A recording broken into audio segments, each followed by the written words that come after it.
Very good morning વિદ્યાર્થી મિત્રો. હું ગૌરવ ભટ્ટ આજનો છે એ ઇંગ્લિશ મીડિયમનો ધોરણ 10નો વ્યાકરણનો ટોપિક ભણાવવા જઈ રહ્યો છું.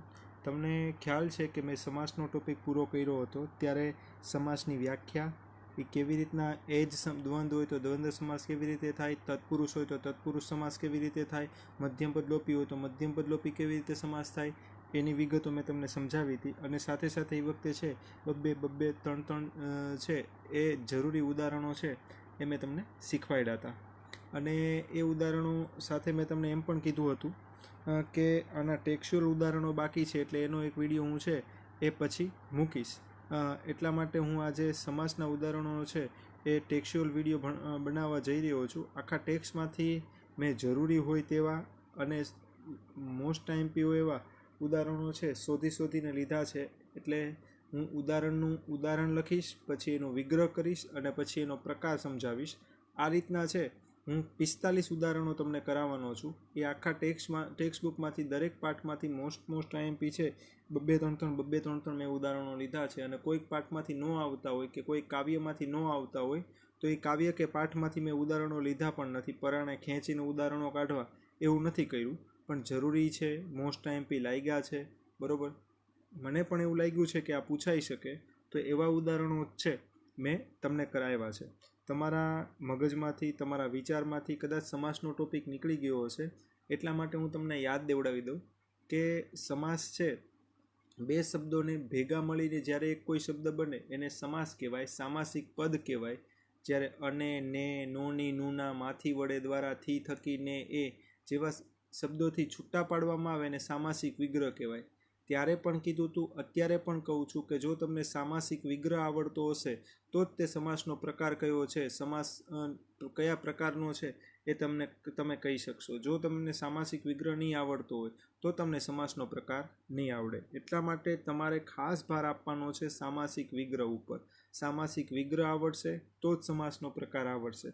પહેલો સમાસ હતો દ્વંદ્વ સમાસ. જે સમાસનો વિગ્રહ અને કેથી થાય કે નેથી થાય એવા સમાસને છે દ્વંદ્વ સમાસ કહેવાય. જે સમાસનો વિગ્રહ અને કે નેથી થાય એવા સમાસને કયો સમાસ કહેવાશે? તો કે દ્વંદ્વ સમાસ કહેવાશે.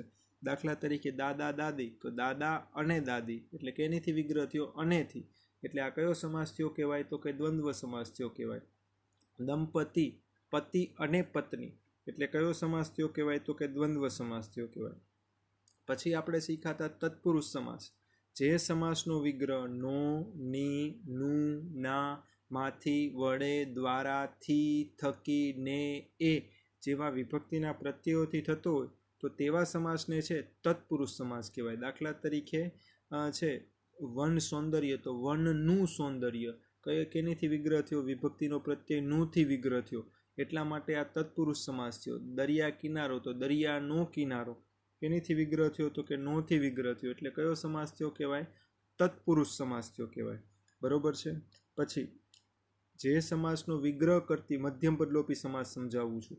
જે સમાસનો વિગ્રહ કરતી વખતે પહેલું અને છેલ્લું પદ સરખું રહે, વચ્ચેનું પદ વિભક્તિના પ્રત્યય સાથે ઉમેરવું પડે તેવા સમાસને મધ્યમપદલોપી સમાસ કહેવાય.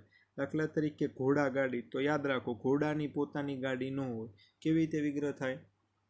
તો ઘોડા વડે ચાલતી ગાડી, તો પહેલો અને છેલ્લો પદ છે એ સરખું રહ્યું, વિભક્તિનો પ્રત્યય વડે ઉમેરવો પડ્યો અને પાછું ચાલતી શબ્દ પણ ઉમેરવો પડ્યો, એટલે આ કયો સમાસ થયો કહેવાય?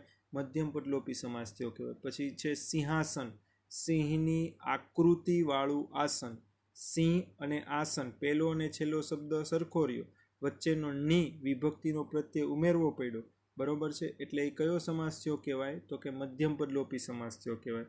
મધ્યમપદલોપી સમાસ પછી છે બીજા બે સમાસ સમજાવું છું. કર્મધારય સમાસ, જેમાં પહેલું પદ વિશેષણ હોય તો બીજું પદ નામ હોય, અને પહેલું પદ નામ હોય તો બીજું પદ વિશેષણ હોય. આ રીતે વિગ્રહ થાય, બરોબર છે, એને કયો સમાસ થયો કહેવાય? કર્મધારય સમાસ થયો કહેવાય. દાખલા તરીકે સ્ત્રી રત્ન, તો સ્ત્રી નામ છે અને રત્ન વિશેષણ છે. સ્ત્રી એ જ રત્ન, સ્ત્રી નામ છે અને રત્ન વિશેષણ છે. બરોબર છે, એટલે પહેલું પદ નામ છે ને બીજું પદ વિશેષણ છે. હવે પહેલું પદ વિશેષણ ને બીજું પદ નામ હોય એવું એક ઉદાહરણ જોઈ લો. મહારાજા, મહાન એવા રાજા, આમાં બીજું પદ નામ છે ને પહેલું પદ શું છે? વિશેષણ છે. પછી બહુવ્રીહી સમાસ. આખું પદ વિશેષણ તરીકે કામ કરે તેવા સમાસને કયો સમાસ થયો કહેવાય? તો કે બહુવ્રીહી સમાસ થયો કહેવાય. દાખલા તરીકે શિષ્ય અજ્ઞાન છે, અજ્ઞાન શબ્દ, તો જેને જ્ઞાન નથી તે, પણ એને અજ્ઞાન છે વિશેષણ તરીકે લેવું હોય તો મનમાં કોઈક વાક્ય બોલવું પડે. તો શિષ્ય કેવો છે? તો કે અજ્ઞાન છે. બરોબર છે. તો અજ્ઞાન એ અન્ય પદના વિશેષણ તરીકે કામ કરે છે. નીડર, જેને ડર નથી તે, એ પદ વિશેષણ તરીકે કામ કરે છે. કેવી રીતના ખબર પડે? મનમાં કોઈ વાક્ય બોલો તો છોકરો કેવો છે? તો કે નીડર. બરોબર. તો નીડર વિશેષણ તરીકે આવ્યું. બરોબર છે. પછી છે ઉપપદ સમાસ. બીજું પદ ક્રિયાધાતુ હોય. ક્રિયાધાતુ એટલે કે ક્રિયાપદ ઉપરથી બનેલું પદ હોય એને ઉપપદ સમાસ કહેવાય. દાખલા તરીકે ગિરિધર, તો ગિરિને ધારણ કરનાર, તો ધારણ કરવું ક્રિયાપદ છે, એ ક્રિયાપદ ઉપરથી પદ બન્યું એટલે કયો સમાસ થયો કહેવાય? તો કે ઉપપદ સમાસ થયો કહેવાય. ઉપપદ સમાસ પછી છે દ્વિગુ સમાસ. પહેલું પદ શું હોય? સંખ્યાવાચક વિશેષણ હોય. તો હવે 45 ઉદાહરણો આપણે કરીએ છીએ. એ ઉદાહરણો જોતા જઈએ, જ્યાં સમજવાનું હશે ત્યાં સમજતા જઈએ છીએ. પહેલું ઉદાહરણ છે વૃંદાવન. એનો વિગ્રહ થાય વૃંદથી ભરેલું વન. વૃંદ એટલે તુલસી. તમે જુઓ તો પહેલો અને છેલ્લું પદ સરખું છે, વચ્ચેનું વિભક્તિનો પ્રત્યય થી એડ કર્યો ને વચ્ચેનું પદ એડ કર્યું એટલે આ કયો સમાસ થયો કહેવાય? તો કે મધ્યમ પદલોપી સમાસ થયો કહેવાય. ફરીવાર કહું છું, મધ્યમ પદલોપી સમાસમાં પહેલું વૃંદ સરખું છે, છેલ્લું વન સરખું છે. જો વૃંદ અને વન વચ્ચે વિભક્તિનો પ્રત્યય આવ્યો અને બીજો એક શબ્દ પણ આવ્યો એટલે કયો સમાસ થયો કહેવાય? તો કે મધ્યમ પદલોપી સમાસ થયો કહેવાય. તો જો પછી જો બીજું ઉદાહરણ જોઈએ છે પિતાંબર વાળું. પિતાંબર, પિત્ત એટલે પીળા, પીળા રંગનું વસ્ત્ર. જો પીળું, પિત્ત એટલે પીળું અને વસ્ત્ર, અંબર એટલે વસ્ત્ર થાય. પિત્ત અંબર એટલે વસ્ત્ર થાય. અહીંયા વસ્ત્ર લખ્યું છે, અંબર લખ્યું હોત તોય ચાલે. પીળા અને વસ્ત્ર બે, પહેલું અને છેલ્લું પદ સરખું છે, વચ્ચે નું ઉમેર્યું અને રંગ પણ ઉમેર્યું એટલે વિભક્તિનો પ્રત્યય પણ ઉમેર્યો અને અન્ય શબ્દ પણ ઉમેર્યો એટલે કયો સમાસ થયો કહેવાય? તો કે મધ્યમ પદલોપી સમાસ થયો કહેવાય. બરોબર છે. પછી ત્રીજું ઉદાહરણ જોઈએ ગિરિધર. ગિરિધર, તો ગિરિને ધારણ કરનાર. જો અહીંયા બીજું પદ છે ને ધારણ કરનાર, એ ધારણ કરવું ક્રિયાપદ ઉપરથી આવ્યું છે. ધારણ કરનાર એ ધારણ કરવું ક્રિયાપદ ઉપરથી આવ્યું છે એટલે આ કયો સમાસ થયો કહેવાય? જ્યારે ક્રિયા ધાતુ ઉપરથી કોઈ પદ બને એટલે ઉપપદ સમાસ થયો કહેવાય. બરોબર છે. ઉપપદ સમાસ થયો કહેવાય. પહેલું અને ત્રીજું ઉદાહરણ મોસ્ટ આઈએમપી તરીકે ટીક કરી નાખો. પહેલું અને ત્રીજું ઉદાહરણ છે એ મોસ્ટ આઈએમપી તરીકે ટીક કરી નાખો. પછી ચોથું છે કંકુ થાપા. તો ઇઝી છે, કંકુ ના થાપા. કંકુ થાપા એટલે કંકુ ના થાપા. તમને ખબર છે વિભક્તિના પ્રત્યયો નો, ની, નું, ના, માંથી, વડે, દ્વારા, થી, થકી, ને, એ જેવા વિભક્તિના પ્રત્યયોથી વિગ્રહ કરો ને વચ્ચે કોઈ એવા પદ ન આવે ત્યારે એ કયો સમાસ થયો કહેવાય? તો એ કયો સમાસ થયો કહેવાય? તમને ખબર છે કે તત્પુરુષ સમાસ થયો કહેવાય. જો તત્પુરુષ સમાસ છે. પછી પંચરંગી. જો પહેલા ત્રણ છે ને પહેલા કાવ્યમાંથી હતા. બાજુમાં લખવું હોય તો લખી નાખજો, મને અમુક અંદાજ આવશે એ કહી દઈશ કે આ કયા કાવ્યમાંથી હતા કે કયા પાઠમાંથી હતા. તો કે પહેલા ત્રણ છે પહેલા કાવ્યમાંથી હતા. બરોબર. કંકુ થાપા. પંચરંગી એટલે 5 રંગોવાળું. તો પહેલું પદ જ્યારે સંખ્યાવાચક વિશેષણ તરીકે આવે, પહેલું પદ જ્યારે સંખ્યાવાચક વિશેષણ તરીકે આવે ત્યારે છે દ્વિગુ સમાસ થયો કહેવાય. પહેલું પદ સંખ્યાવાચક વિશેષણ તરીકે આવે ત્યારે દ્વિગુ સમાસ થયો કહેવાય. યાદ રાખજો. 7, 8 એમ આપ્યું હોય, 7, 8, તો 7 અને 8 આ બંને પદ સંખ્યાવાચક વિશેષણ છે. આ દ્વિગુ સમાસ ન થાય, દ્વંદ્વ સમાસ થાય. 5, 6 દ્વંદ્વ સમાસ થાય. પણ પંચરંગી હોય બરોબર તો દ્વંદ્વ સમાસ ન થાય, કારણ કે આમાં એક જ પદ છે સંખ્યાવાચક વિશેષણ છે તેથી. બરોબર છે. 5 રંગોવાળું એટલે દ્વિગુ સમાસ થયો કહેવાય. બરોબર છે. પછી વિધુર, જેની પત્ની મૃત્યુ પામી છે તે, એટલે વિધુર અન્ય પદના વિશેષણ તરીકે કામ કરે છે. વિધુર અન્ય પદના વિશેષણ તરીકે કામ કરે છે. દાખલા તરીકે તે પુરુષ વિધુર છે, તો તે પુરુષ કેવો છે? તો કે વિધુર છે. વિધુર અન્ય પદના વિશેષણ તરીકે કામ કરે ત્યારે કયો સમાસ થયો કહેવાય? બહુવ્રીહી સમાસ થયો કહેવાય. કયો સમાસ થયો કહેવાય? તો કે બહુવ્રીહી સમાસ થયો કહેવાય. પછી તાણાવાણા. તાણા અને વાણા બંને શબ્દ છે એ અલગ અલગ છે એટલે એ કયો સમાસ થયો કહેવાય તો કે દ્વંદ્વ સમાસ થયો કહેવાય. તાણા અને વાણા બંને અલગ અલગ છે એટલે એ કયો સમાસ થયો કહેવાશે તો કે દ્વંદ્વ સમાસ થયો કહેવાશે. બરોબર છે. અનેથી વિગ્રહ થાય કે નેથી વિગ્રહ થાય કે કેથી વિગ્રહ થાય એ કયો સમાસ થયો કહેવાય દ્વંદ્વ સમાસ થયો કહેવાય. પુત્રી વિદાય, બરોબર છે, તો પુત્રીની વિદાય, પુત્રી વિદાય તો પુત્રીની વિદાય, નો ની નું ના માથી વડે દ્વારા થી થકી ને એથી વિગ્રહ થયો એટલે કયો સમાસ થયો કહેવાય તત્પુરુષ સમાસ થયો કહેવાય. કયો સમાસ થયો કહેવાય તો કે તત્પુરુષ સમાસ થયો કહેવાય. ચોથાથી લઈને આઠમા સુધીના ઉદાહરણો છે એ બીજા પાઠમાંથી હતા. ચોથાથી લઈને આઠમા સુધીના ઉદાહરણો છે એ બીજા પાઠમાંથી હતા. હવે નવમું ઉદાહરણ જોઈએ છે આગગાડી. આગગાડી એટલે આગ વડે ચાલતી ગાડી. આગ વડે ચાલતી ગાડી. પહેલો શબ્દ તે આગ અને છેલ્લો શબ્દ સરખો રહ્યો. પહેલો અને છેલ્લો શબ્દ સરખો છે અને વડે એટલે વચ્ચે વિભક્તિનો પ્રત્યય એડ કરવો પડ્યો અને બીજો શબ્દ એડ કરવો પડ્યો એટલે કયો સમાસ થયો કહેવાય મધ્યમપદ લોપી સમાસ થયો કહેવાય. મધ્યમપદ લોપી એટલે શું તો વિગ્રહ કરતી વખતે વચ્ચેનું પદ વિભક્તિના પ્રત્યય સાથે ઉમેરવું પડે ને પહેલું ને છેલ્લું પદ સરખું રહે એને કયો સમાસ કહેવાય મધ્યમપદ લોપી. હું ફરીવાર સમજાવું. જો વિગ્રહ કરો ત્યારે વચ્ચેનું પદ ઉમેર્યું, કયું પદ ઉમેર્યું ચાલતી, કેની સાથે ઉમેર્યું વડે વિભક્તિના પ્રત્યય સાથે, અને પહેલું અને છેલ્લું પદ શું રહ્યું તો કે સરખું રહ્યું એટલે એ કયો સમાસ થયો કહેવાય તો કે મધ્યમપદ લોપી સમાસ થયો કહેવાય. પછી મૂલ્ય પત્રિકા. મૂલ્યની પત્રિકા ન હોય પણ એની ઉપર મૂલ્ય દર્શાવતું હોય. મૂલ્યને દર્શાવતી પત્રિકા. મૂલ્યને દર્શાવતી પત્રિકા તો પહેલો અને છેલ્લો શબ્દ જુઓ સરખો રહ્યો. ને સાથે એટલે વિભક્તિના પ્રત્યય સાથે વચ્ચેનું પદ ઉમેરવું પડ્યું. ફરીવાર જુઓ, પહેલો અને છેલ્લો શબ્દ છે સરખો રહ્યો, ને વિભક્તિના પ્રત્યયો સાથે દર્શાવતી શબ્દ ઉમેરવું પડ્યું એટલે કયો સમાસ થયો કહેવાય તો કે મધ્યમપદ લોપી સમાસ થયો કહેવાય. કયો સમાસ થયો કહેવાશે તો કે મધ્યમપદ લોપી સમાસ થયો કહેવાશે. બરોબર છે. પછી અજ્ઞાન. તે અજ્ઞાન છે, તેનામાં અજ્ઞાન છે, તે કેવો છે તો અજ્ઞાન છે, જેને જ્ઞાન નથી તે એટલે કયો સમાસ થયો કહેવાય બહુવ્રીહી સમાસ થયો કહેવાય. બરોબર છે. તો હવે તમે જુઓ તો 9, 10 અને 11 આ ત્રણ ઉદાહરણો છે ને ત્રીજા પાઠમાંથી છે. 9, 10 અને 11 ત્રણ ઉદાહરણો છે એ ત્રીજા પાઠમાંથી છે. પછી 12મું ઉદાહરણ જોઈએ છે હાલક ડોલક. હાલક અને ડોલક. હાલક અને ડોલક.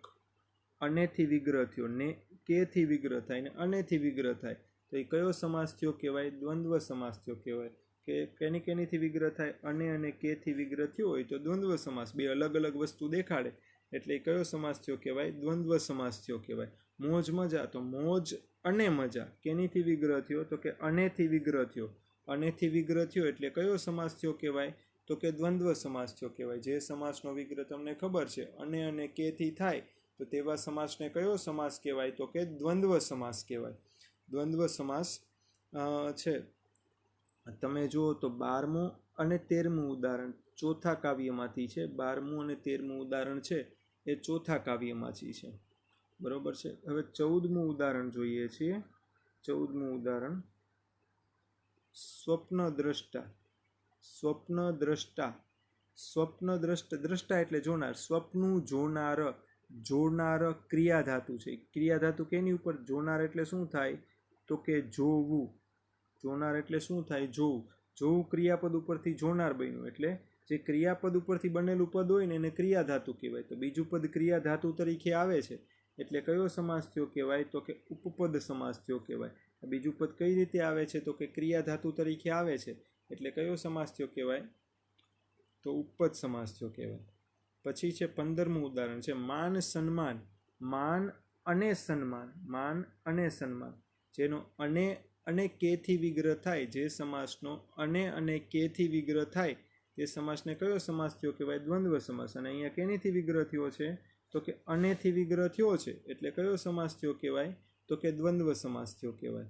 બરોબર. સેવા કાર્ય તો સેવાનું કાર્ય તમને ખબર છે નો ની નું ના માથી વડે દ્વારા થી થકી ને એ બધા વિભક્તિના પ્રત્યયોથી વિગ્રહ થાય એટલે કયો સમાસ થયો કહેવાય તો કે તત્પુરુષ સમાસ. લોકાદર બે શબ્દથી બને. જો વત્તા આદર એટલે લોકાદર એટલે શું થાય? લોકોનો આદર. લોકાદર એટલે શું થાય? તો કે લોકોનો આદર. જે સમાસ વિભક્તિના પ્રત્યયોથી વિગ્રહ થાય તે સમાસને કયો સમાસ કહેવાય? તો કે તત્પુરુષ. અહીંયા પણ વિભક્તિના પ્રત્યયોથી વિગ્રહ થયો છે એટલે આ પણ કયો સમાસ થયો કહેવાય? તત્પુરુષ સમાસ થયો કહેવાય. કયો સમાસ થયો કહેવાય? તો કે તત્પુરુષ સમાસ થયો કહેવાય. પછી માર્ગદર્શક. માર્ગદર્શક એટલે શું થાય? માર્ગ દેખાડનાર. માર્ગદર્શક એટલે માર્ગ દેખાડનાર. દેખાડનાર એટલે દેખાડવું. દેખાડનાર એટલે દેખાડવું. દેખાડવું. દેખાડવું ક્રિયાપદ ઉપરથી શું બન્યું છે? દેખાડનાર. આ ક્રિયાપદ ઉપરથી બનેલું પદ છે. જ્યારે ક્રિયાપદ ઉપરથી બનેલું પદ હોય ને ત્યારે એ કયું થાય? ક્રિયાપદ ઉપરથી બનેલું પદ હોય એને ક્રિયાધાતુ કહેવાય. અને ક્રિયાધાતુ કયા સમાસમાં આવે? તો કે ઉપપદ સમાસમાં આવે. કયા સમાસમાં આવશે? તો કે ઉપપદ સમાસમાં આવશે. વેચાણ કેન્દ્રો. વેચાણના કેન્દ્રો. બરોબર છે? વેચાણના કેન્દ્રો. બરોબર. નો ની નું ના માથી વડે દ્વારા એટલે વિભક્તિના પ્રત્યયોથી વિગ્રહ થાય એટલે કયો સમાસ થયો કહેવાય? તો કે તત્પુરુષ સમાસ થયો કહેવાય. કયો સમાસ થયો કહેવાય? તત્પુરુષ સમાસ થયો કહેવાય. બરોબર. પ્રેરણા સ્ત્રોત. પ્રેરણાના સ્ત્રોત. અહીંયા પણ વિભક્તિના પ્રત્યયોથી વિગ્રહ થયો એટલે કયો સમાસ થયો કહેવાય? તત્પુરુષ સમાસ થયો કહેવાય. હું અહીંયા સુધીના મોસ્ટ આઈએમપી ઉદાહરણો છે એ ટીક કરાવું છું. અહીંયા સુધીના મોસ્ટ આઈએમપી ઉદાહરણો છે એ પહેલાં ટીક કરાવી દઉં, પછી આપણે આગળ આ સમાસ સમજીએ છીએ. જો મોસ્ટ આઈએમપી ટીક કરવા માંડો, પહેલેથી ટીક કરી નાખો. પહેલું તમને ખબર છે, પહેલું આવશે, ત્રીજું આવશે. મોસ્ટ આઈએમપી છે, ટેક્સ્ચ્યુઅલ જ તે મોસ્ટ આઈએમપી છે. પહેલું આવશે, ત્રીજું આવશે, પાંચમું અને છઠ્ઠું આવશે. પહેલું, ત્રીજું, પાંચમું, છઠ્ઠું, નવમું.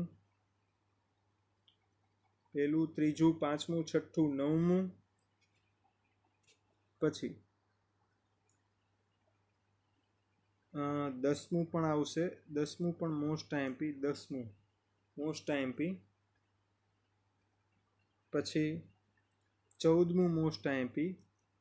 14મું મોસ્ટ આઈએમપી. પછી 16મું અને 17મું મોસ્ટ આઈએમપી. 16મું અને 17મું મોસ્ટ આઈએમપી. 18મું પણ મોસ્ટ આઈએમપી. હવે આપણે 21થી જોઈએ છીએ. 21થી 35 કરાવી દઉં, પછી મોસ્ટ આઈએમપી પાછા ટીક કરાવું છું.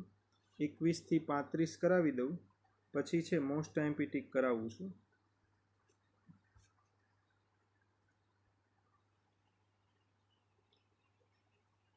હસ્તઘડી, ઓલા કાંડા ઘડિયાળ પહેરીએ ને, રિસ્ટ વોચ, બરોબર, એને હસ્તઘડી કહેવાય. તો હાથની ઘડી ન કહેવાય, હાથમાં પહેરવાની ઘડિયાળ. હસ્તઘડી એટલે શું થાય?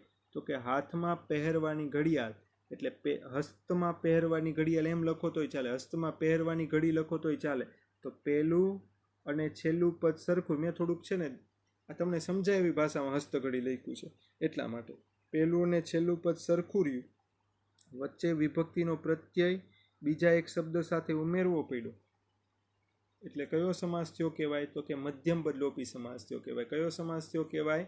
તો કે મધ્યમ પદલોપી. કારણ કે પહેલું અને છેલ્લું પદ સરખું રહ્યું, બરોબર. અહીંયા હસ્ત લખો તોય ચાલે અને અહીંયા ઘડી લખો તોય ચાલે. વચ્ચે વિભક્તિનો પ્રત્યય એડ કરવો પડ્યો અને અન્ય શબ્દો સાથે એડ કરવો પડ્યો. પછી ચિંતાતુર. ચિંતાથી આતુર. ચિંતાતુર એટલે ચિંતાથી આતુર. જો થી વિભક્તિનો પ્રત્યય એડ કરવો પડ્યો. થી વિભક્તિનો પ્રત્યય એડ કરવો પડ્યો એટલે કયો સમાસ થયો કહેવાય? તો કે તત્પુરુષ સમાસ થયો કહેવાય. કયો સમાસ થયો કહેવાય? તો કે તત્પુરુષ સમાસ થયો કહેવાય. બરોબર છે. નર નારી. નર અને નારી. નર અને નારી. બરોબર. એટલે અને કેથી વિગ્રહ કરો એટલે કયો સમાસ થયો કહેવાય? અહીંયા મારે તત્પુરુષ લખાઈ ગયું છે પણ અહીંયા દ્વંદ્વ આવે. અહીંયા તત્પુરુષ લખાઈ ગયું છે, અહીંયા દ્વંદ્વ આવશે. સુધારી નાખજો, આમાં દ્વંદ્વ આવશે. બરોબર છે. તામ્રપત્ર, એના બે સમાસ થાય. તામ્રરૂપી પત્ર, પત્ર નામ છે, અને તામ્ર એટલે તાંબુ. બરોબર. આ વિશેષણ તરીકે કામ કરે એટલે આ કર્મધારય સમાસ પણ થાય. અને બીજી રીતે તામ્ર ઉપર લખાયેલું પત્ર, બરોબર, એ રીતના વિગ્રહ કરો તો મધ્યમ પદલોપી સમાસ થાય. બે રીતના થાય, મધ્યમ પદલોપી અને છે કર્મધારય સમાસ બે રીતે થશે. પછી કુટુંબ માયા. કુટુંબની માયા. કુટુંબ માયા એટલે કુટુંબની માયા. એટલે નો ની નું નાથી વિગ્રહ થયો વિભક્તિના પ્રત્યયોથી વિગ્રહ થયો એટલે કયો સમાસ થયો કહેવાય? તો કે તત્પુરુષ સમાસ થયો કહેવાય. કયો સમાસ થયો કહેવાય? તો કે તત્પુરુષ સમાસ. પછી 30મું ઉદાહરણ, સિંહાસન. પહેલું અને છેલ્લું જો શબ્દ સરખો રહ્યો, સિંહ અને આસન બંને સરખો રહ્યો. ની વિભક્તિનો પ્રત્યય છે, ની વિભક્તિનો પ્રત્યય છે અને આકૃતિવાળો શબ્દ એડ કર્યો છે. ની વિભક્તિનો પ્રત્યય છે અને આકૃતિવાળો શબ્દ એડ કર્યો છે. બરોબર છે? એટલે પહેલું અને છેલ્લું પદ સરખું રહ્યું, વિભક્તિનો પ્રત્યય એક શબ્દ સાથે ઉમેર્યો એટલે કયો સમાસ થયો કહેવાય? તો કે મધ્યમપદ લોપી સમાસ થયો કહેવાય. કયો સમાસ થયો કહેવાશે? તો કે મધ્યમપદ લોપી સમાસ થયો કહેવાશે. બરોબર છે? પછી 31મું ઉદાહરણ, આવક વેરો. આવક અનુસાર ભરવો પડતો વેરો. જો પહેલોય તે શબ્દ સરખો છે અને છેલ્લો પણ શબ્દ સરખો છે. પહેલો અને છેલ્લો શબ્દ સરખો છે અને વચ્ચેનો શબ્દ છે ઉમેરવો પડ્યો એટલે કયો સમાસ થયો કહેવાય? તો કે મધ્યમપદ લોપી સમાસ. કયો સમાસ થયો? મધ્યમપદ લોપી સમાસ. ત્રિલોક, 3 લોકનો સમૂહ. તો પહેલો શબ્દ શું છે? સંખ્યાવાચક વિશેષણ. પહેલો શબ્દ શું છે? તો કે સંખ્યાવાચક વિશેષણ છે. એટલે કયો સમાસ? પહેલો શબ્દ સંખ્યાવાચક વિશેષણ આવે એટલે કયો સમાસ થયો કહેવાય? દ્વંદ્વ સમાસ. એક જ શબ્દ સંખ્યાવાચક વિશેષણ તરીકે આવવો જોવે એટલે કયો સમાસ થાય? તો કે દ્વંદ્વ સમાસ થાય. નવરાત્રિ, નવરાત્રિનો સમૂહ. તો પહેલો શબ્દ શું આવ્યો? સંખ્યાવાચક વિશેષણ. પહેલો શબ્દ શું આવ્યો? સંખ્યાવાચક વિશેષણ. એટલે કયો સમાસ થયો કહેવાય? દ્વિગુ સમાસ. પછી સોના રૂપા. સોના અને રૂપા બંને જુદું પડ્યું. કેનીથી જુદું પડ્યું? અનેથી જુદું પડ્યું એટલે કયો સમાસ થયો કહેવાય? તો કે દ્વંદ્વ સમાસ થયો કહેવાય. કયો સમાસ થયો કહેવાશે? તો કે દ્વંદ્વ સમાસ. અડખે પડખે. અડખે અને પડખે કેનીથી વિગ્રહ થયો? અનેથી વિગ્રહ થયો એટલે કયો સમાસ થયો કહેવાશે? તો કે દ્વંદ્વ સમાસ થયો કહેવાશે. દ્વંદ્વ સમાસ થયો કહેવાશે. બરોબર છે? પછી આટલામાંથી છે મોસ્ટ આઈએમપી હું તમને ટીક કરાવી દઉં.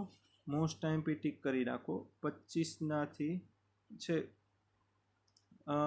એક તો હસ્તઘડી ચિંતાતુર. હસ્તઘડી ચિંતાતુર. સિંહાસન, સિંહાસન. પછી આવકવેરો, આવકવેરો.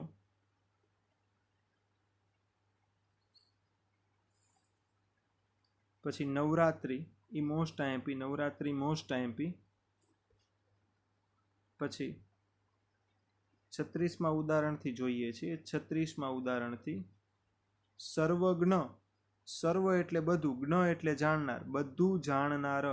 જાણનાર કેની ઉપરથી આવ્યો? કયા ક્રિયાપદ ઉપરથી આવ્યો? જાણવું ક્રિયાપદ ઉપરથી આવ્યો. ક્રિયાપદ ઉપરથી બનતા પદને શું કહેવાય? ક્રિયાધાતુ.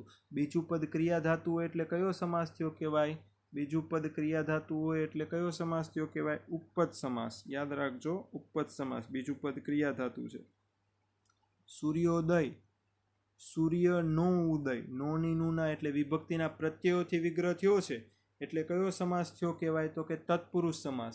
વિભક્તિના પ્રત્યયોથી વિગ્રહ થયો એટલે કયો સમાસ થયો કહેવાય? તત્પુરુષ સમાસ. પછી ત્રિભુવન. 3 ભુવનનો સમૂહ. તો પહેલો પદ શું આવ્યું? સંખ્યાવાચક વિશેષણ આવ્યું. પહેલું શું આવ્યું? સંખ્યાવાચક વિશેષણ આવ્યું એટલે કયો સમાસ થયો કહેવાય? તો કે તત્પુરુષ સમાસ થયો કહેવાય. પહેલું પદ સંખ્યાવાચક વિશેષણ આવે એટલે તત્પુરુષ સમાસ થયો કહેવાય. પછી મરણ પોક. મરણ વખતે મુકાતી પોક. પહેલું જો પહેલો શબ્દ સરખો રહ્યો અને છેલ્લો શબ્દ પણ સરખો રહ્યો. બરોબર? અને વચ્ચેના શબ્દો શું કરવા પડ્યા? ઉમેરવા પડ્યા એટલે મધ્યમપદ લોપી સમાસ થાય. કયો સમાસ થશે? મધ્યમપદ લોપી સમાસ કહેવાય.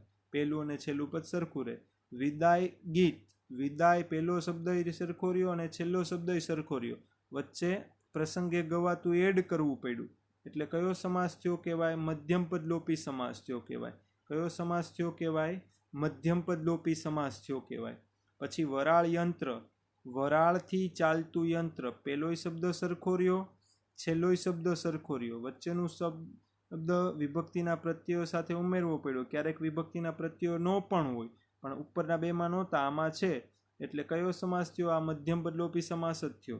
પછી કલ્પવૃક્ષ. કલ્પના પૂરી કરનારું વૃક્ષ. પહેલો અને છેલ્લો શબ્દ સરખો રહ્યો, વચ્ચેનો શબ્દ ઉમેરવો પડ્યો એટલે કયો સમાસ થયો કહેવાય? મધ્યમપદ લોપી સમાસ થયો કહેવાય. કયો સમાસ થયો કહેવાશે? મધ્યમપદ લોપી સમાસ થયો કહેવાશે. બરોબર છે? કન્યા પક્ષ એટલે કન્યાનો પક્ષ. વિભક્તિના પ્રત્યયોથી વિગ્રહ થાય ત્યારે કયો સમાસ થાય? વિભક્તિના પ્રત્યયોથી જ્યારે કોઈ વિગ્રહ થાય ત્યારે કયો સમાસ થયો કહેવાશે? તત્પુરુષ સમાસ. શોકમગ્ન એટલે શોકમાં મગ્ન, બરોબર, આ પણ વિભક્તિનો પ્રત્યય જ છે એટલે કયો સમાસ થયો કહેવાશે? તો કે તત્પુરુષ સમાસ થયો કહેવાય. કયો સમાસ થયો કહેવાય? તત્પુરુષ સમાસ. મેલા ઘેલા, મેલા અને ઘેલા, અને કેથી વિગ્રહ થાય ત્યારે કયો સમાસ થયો કહેવાય? દ્વંદ્વ સમાસ થયો કહેવાય. કયો સમાસ થયો કહેવાય? દ્વંદ્વ સમાસ થયો કહેવાય. બરોબર છે. હવે પાછા 35 થી 45 સુધીના મોસ્ટ આઈએમપી છે એ હું તમને ટીક કરાવી દઉં છું, એ પણ ટીક કરી લ્યો. 35 થી 45 સુધીના જે મોસ્ટ આઈએમપી છે એ મોસ્ટ આઈએમપી હું તમને ટીક કરાવવા જઈ રહ્યો છું, એ ટીક કરી લ્યો. એટલે છે આમાંથી તે 45માંથી તમારે કેટલા વાંચવા ને કેવી રીતે વાંચવા એ ખબર પડે. તમને ખબર છે કે આ ટેક્સ્ચ્યુઅલ ઉદાહરણો છે, ટેક્સ્ટમાંથી દરેક પાઠમાંથી 2-2-3-3 કે 2-2-4-4 છે એ કાઢીને હું તમને અહીંયા લખાવ્યા છે, મેં જાતે તૈયાર કર્યા છે. એટલે છે મોસ્ટ રીતના પૂછાવાની છે એ સંભાવના ઘણી જાજી છે. 36મો ટીક કરો, 38મો ટીક કરો, 39, 40, 41, 42, 36, 38, 39, 40, 41, 42. એમાં છે 41 અને 42 મોસ્ટમાં મોસ્ટ આઈએમપી તરીકે ટીક કરી નાખો. 41 અને 42 છે એ મોસ્ટમાં મોસ્ટ આઈએમપી તરીકે ટીક કરી નાખો. મેં જ્યારે સમાસનો એક્સ્ટ્રા જો તમને સમાસ ઘણી વખત ચાલી ગયા એનું કારણ છે કે જ્યારે આપણે શરૂઆતમાં ઓડિયો ફાઇલ મૂકતા કે પીડીએફ ફાઇલ મૂકતા એમાંય સમાસ સમજાવ્યા, પછી વિદ્યાર્થીઓને ખૂબ જ વધારે માંગ થઈ એટલા માટે આપણે એનો વિડીયો પણ બનાવ્યો. ત્યારે મેં એમ પણ કીધું હતું કે આનો સ્ક્રીન રેકોર્ડર પણ એક વિડીયો બનાવીશ, જેથી કરીને ટેક્સ્ટના ઉદાહરણો પણ છે તમારે આવી જાય અને એનો પણ કોઈ પ્રશ્ન ન રહે. એટલે સ્ક્રીન રેકોર્ડર વિડીયો છે, ટેક્સ્ટના ઉદાહરણો 45 લઈ લીધા છે. દરેક પાઠમાંથી મોસ્ટમાં મોસ્ટ આઈએમપી ઉદાહરણો હું લેતો ગયો છું ને એ બધાય સમજાવતો ગયો છું. તો આ ઉદાહરણો છે સમાસમાં સાથે ભાઈ તમારે જગ્યા ન છોડી હોય, બરોબર છે, તો ગમે ત્યાં લખી શકો. કોઈ પણ ટોપિક પૂરો થઈ ગયો હોય પછી, અથવા વ્યાકરણની બુકમાં છે, વ્યાકરણની બુકમાં વ્યાકરણ વિભાગમાં લખવાનું છે, પછી સમાસનો ટોપિક પછી સીધો તમે છે એ બીજો ટોપિક લખી નાખ્યો હોય અને સમાસમાં જગ્યા ન હોય તો તમે પછી ગમે એ ટોપિક પૂરો થાય પછી પણ તમે લખી શકો છો, બરોબર છે. તો અહીંયા સમાસના ઉદાહરણોનો ટોપિક અત્યારના પૂરો થાય છે અને હવે પછી હું ટોપિક લઈશ તમને ભણાવીશ. એ ટોપિક છે આપણે બીજો પાર્ટ આનો ભણાવવાનો છે. એ પાર્ટ છે પેલો વાક્યના પ્રકારો, કર્તરી કર્મણી, કર્તરી ભાવે, કર્તરી પ્રેરકમાં રૂપાંતર કરવાનું હોય એ ટેક્સ્ટ બુકમાંથી ઉદાહરણો લઈને છે હું તમને સમજાવી અને તમારી માટે સ્ક્રીન રેકોર્ડરનો વિડીયો મૂકીશ, બરોબર છે. તો એની માટે પણ તૈયાર રહેજો અને આમાં તમને ખૂબ મજા આવી હશે. નવી શિક્ષણ નીતિ આવી છે એટલે એની પણ છે આનો કોઈ લેક્ચર બનાવું ત્યારે એની વાત કરતો રહીશ. તમને મજા આવે તો કોમેન્ટ કરતા રહેજો, બરોબર છે. ક્યાંક એવી ક્યાંય વાત શેર કરવી હોય તો પણ કોમેન્ટમાં શેર કરજો, બરોબર છે. હું તમારી માટે મેં લખેલી પોએમના વિડીયો બનાવીને પણ છે સમય મળતો જાય એમ મૂકતો જઈશ, તો એ પણ તમને ગમે તો તમારા ફ્રેન્ડ્સને શેર કરજો, બરોબર છે. કારણ કે હું હજી આનાથી બીજા ઘણા બધા ઇનોવેટિવ ટોપિક લાવવાનો છું. સારા ટેક્સ્ટના તે ટોપિક લાવીશ એવું જરૂરી નથી, નવું ક્યાંક લાવતો રહીશ, બરોબર છે. Thank you very much. Thank you.